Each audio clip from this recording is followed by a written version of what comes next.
संत Francis Xavier. Francis का जन्म नवारे में 7 अप्रैल 1506 को हुआ।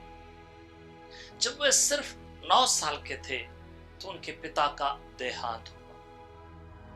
1525 में वे पेरिस के यूनिवर्सिटी में अपने पढ़ाई करने के लिए शामिल हुए। पेरिस के यूनिवर्सिटी में उनके साथ पढ़ने वाला लयोला के संत इग्नासियस ने एक बार उनसे यह सवाल किया, मनुष्य को क्या लाभ अगर वो सारा संसार प्राप्त कर ले और अपनी आत्मा ही गवा दे।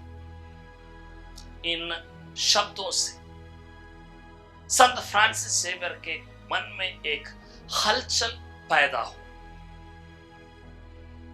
सन 1530 में अपने पढ़ाई पूरा करने के बाद फ्रांसिस जेवियर उसी यूनिवर्सिटी में पढ़ाना शुरू किया। 15 अगस्त 1534 को फ्रांसिस जेवियर उनके अन्य कुछ साथियों के साथ निर्धनता, ब्रह्मचर्य और आज्ञाकारिता का व्रत स्वीकार किया। उन्होंने एक चौथा व्रत भी अपने लिए व्यक्तिगत रूप से ले लिया कि वे अविश्वासियों को विश्वास में लाने का हर प्रयास करेंगे। 24 जून 1537 में पुरोहिताई अभिषेक प्राप्त करने वाला फ्रांसिस 1540 में रोम छोड़ा और लिस्बन पहुंच गए। वहां से उन्होंने अपने पूरे जीवन एशिया के मिशन प्रांतों में व्यतीत किया।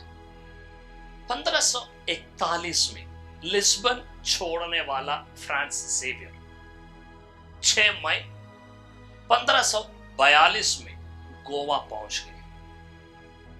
सेंट थॉमस कलीसिया के एक परिवार ने गोवा में फ्रांसिस जेवियर का स्वागत किया। उनके घर में रहते हुए फ्रांसिस जेवियर के मिशन कार्य की प्राथमिकता थी कि वो पुर्तगाली लोगों को ईसाई विश्वास में वापस ले आए। उन्होंने अपना अधिकतर समय प्रवचन देने और अस्पतालों में बीमार लोगों की सेवा शुश्रूषा करने के लिए व्यतीत किया। यह सब करने के बाद शाम के वक्त वे सड़कों पर निकलते थे, एक घंटे बजाते हुए। घंटे की आवाज सुनकर जो बच्चे इकट्ठे हो जाते थे, उन बच्चों को वे धर्म शिक्षा देते थे। गोवा को केंद्र बनाकर उन्होंने इर्द गिर्द के कई प्रांतों में सुसमाचार के प्रचार करने के लिए गए।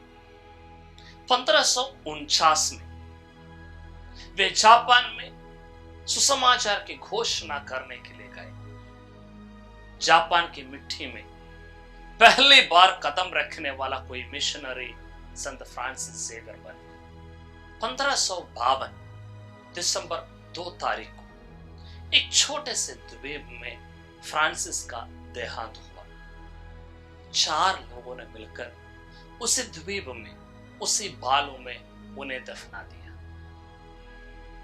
1622 में संत फ्रांसिस संत घोषित किए गए। प्रेरित संत पौलुस के बाद कलीसिया के सबसे महान संत फ्रांसिस जेवियर को माना जाता है। विदेशी मिशन के संरक्षक संत माने जाते हैं संत फ्रांसिस जेवियर। अपने घर, अपना देश छोड़कर एक विदेश जाकर वहां के लोगों को ईश्वरीय प्रेम के बारे में सुनाने, ईश्वर के प्रेम में ले आने के लिए कोशिश करने वाला संत फ्रांसिस जेवियर हर ईसाई के लिए एक बेहतर नमूना है। अपने परिस्थिति में, अपने जीवन हालातों में जिस प्रभु का प्रेम हमने अनुभव किया है, उस प्रेम को दूसरों तक पहुंचाने के लिए हम इस महान संत की मध्यस्थता मांगे।